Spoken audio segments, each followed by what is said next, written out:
द्वादशतम अनुगुल महोत्सव और पल्लीश्री मेला उद्घाटित। द्वादशतम अनुगुल महोत्सव 2025 और पल्लीश्री मेला को ओडिशार माननीय मुख्यमंत्री श्रीजुक्त मोहन चरण माझी आज स्थानीय अनुगुल स्टाडियम ठारे शुभ उद्घाटन करिसेंती। एही अवसर में से सर्वप्रथमे अनुगुलवासी को शुभेच्छा और अभिनंदन जणाइछंती एवं महाप्रभु जगन्नाथ माँ बुढ़ी ठाकुराणी और माँ हिंगुलांक निकटरे अनुगुलवासी सुख और समृद्धि कामना करथिले।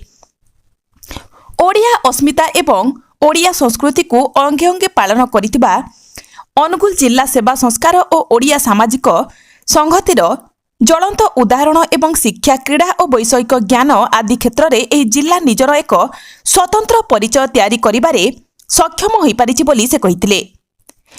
महान गांधीवादी तथा पूर्वतन मुख्यमंत्री स्वर्गत नवकृष्ण चौधरी और तांको धर्मपत्नी स्वर्गत मालती चौधरी माटी को निजर कर्मभूमि भावे स्वीकार करथिले एवं प्रजामंडल आंदोलन और स्वाधीनता संग्रामी पिलामानक शिक्षा पाई बाजीराउत आश्रम स्थापन करथिले बोली से कहिथिले।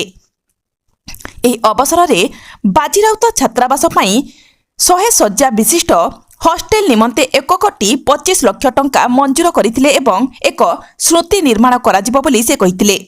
शिल्प और खनिज संपद में परिपूर्ण अनुगुल जिलार विकास को तांको सरकार स्वतंत्र ध्यान देउछंती बोली मध्य से कहिथिले। आगामी वर्ष में अनुगुल रे 1 लाख कोटी टंकार पुंजी निवेश और 50,000 चाकरी सृष्टि करने पाई लक्ष्य रखुचंती बोली कहिथिले। डबल इंजिन सरकार आसिबा परे अनुगुल बाईमास रास्तार कार्य पाखापाखि संपूर्ण हो जाइछि बोली से कहिथिले। सेहीपरि से तालचेर बिमलागढ़ रेल लाइन राज्य राजपथ 55 कटक रु संबलपुर प्रकल्प रास्ता 4 लेन रु 6 लेन हेबो बोली से कहिथिले।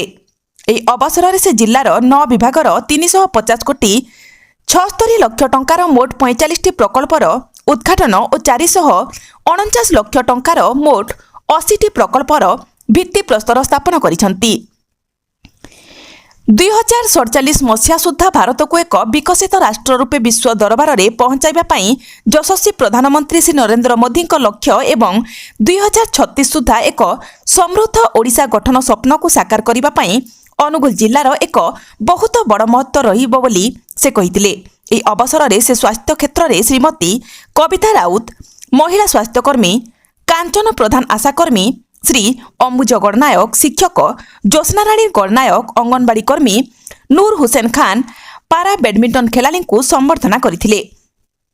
2025 मसीहा अनुगुल महोत्सवर स्मरणिका को मध्य उन्मोचन करथिले। कार्यक्रम प्रारंभ में प्रदीप प्रज्वलन करिबा परे वंदे उत्कल जननी गान करा जायथिला। एही उद्घाटन समारोह में मान्यवर ढेंकानाल सांसद श्री रुद्र नारायण पाणी, मान्यवर अनुगुल विधायक श्री प्रताप चंद्र प्रधान, मान्यवर आठमल्लिक विधायक श्री नलिनीकांत प्रधान, मान्यवर छेन्टीपदा विधायक श्री अगस्ती बेहेरा, पालहड़ा विधायक श्री अशोक महांती, मान्यवर जिला परिषद अध्यक्षा श्रीमती बबिता प्रधान, अनुगुल पौरपालिकार अध्यक्ष श्री अक्षय कुमार सामंत, जिलापाल श्री अब्दाल मोहम्मद अख्तर, मान्यवर विभिन्न विभागर जिला स्तरीय अधिकारी, आरक्षी बाहिनी, वरिष्ठ नागरिक, बुद्धिजीवी, गणमाध्यमर प्रतिनिधि और हजार हजार अनुगुल जनसाधारण जोग देथिले। परे परे सांस्कृतिक कार्यक्रम आयोजन करा जायथिला। आज मते सौभाग्य प्राप्त होला अनुगुल जिला को आसीबा पई एवं अनुगुल जिलार जो बहु प्रतीक्षित जो अनुगुल महोत्सव थिला 12तम अनुगुल महोत्सव। ये अनुगुल महोत्सव निश्चित भाव में ऐतिह्य संस्कृति एवं विकास को लेकर ये उत्सव पालन करा जाउछि। निश्चित भाव में आज अनेक प्रोजेक्ट को एठी अनेक प्रोजेक्ट को आज एठी श्री गणेश एवं शिलान्यास करागला पाखापाखि प्राय 2000 कोटी टंकार। एवं बड़ कथा हूँ सबुठारु जे ओडिशार जने श्रेष्ठ बरपुत्र नवकृष्ण चौधरी पूर्वतन मुख्यमंत्री जी कि निजर कर्मभूमि भावे मध्य ये अनुगुल जिला को नहीं एठी अवस्थान करुले से तांकर स्मृतिपीठ को एठी पुनर्प्रतिष्ठा करने सौंदर्यकरण ताकू देवाई एवं ता सहित जो आमर